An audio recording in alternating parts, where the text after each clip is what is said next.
తెలంగాణలో క్యాబినెట్ విస్తరణ. అవును. తెలంగాణ క్యాబినెట్ అయితే విస్తరించబోతున్నారు. ఢిల్లీకి రేవంత్ రెడ్డి వెళ్తున్నారు. మంత్రివర్గ విస్తరణపై చర్చించే అవకాశం. తెలంగాణ ముఖ్యమంత్రి రేవంత్ రెడ్డి ఢిల్లీకి పయనమయ్యారు. ఢిల్లీలో జరిగే సిడబ్ల్యూసి సమావేశంలో ఆయన పాల్గొనున్నారు.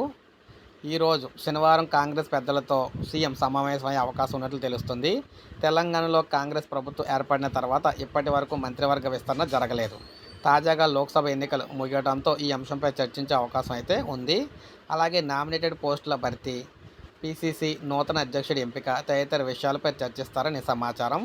సిడబ్ల్యూసి సమావేశంలో తెలంగాణ కాంగ్రెస్ వ్యవహారాల ఇన్ఛార్జ్ దీపాదాస్ మున్షి కూడా పాల్గొనున్నారు. అయితే తెలంగాణ కాంగ్రెస్ నేతలు వంశీచంద్ రెడ్డి, దామోదర్ నరసింహ హాజరైతే కానున్నారన్నమాట. సో మొత్తం మీద చూసుకున్నట్లయితే క్యాబినెట్ విస్తరణకు సంబంధించి చర్చించినట్లుగా క్లియర్గా అయితే తెలుస్తుంది అనమాట. సో తెలంగాణ క్యాబినెట్ మంత్రులు అయితే విస్తరణ అయితే ఉండబోతుంది. సో ఇది మనకి లేటెస్ట్ అప్డేట్. ఒక లైక్ చేయండి, సబ్స్క్రైబ్ చేసుకోవద్దు, మన ఛానల్ సబ్స్క్రైబ్ చేసుకొని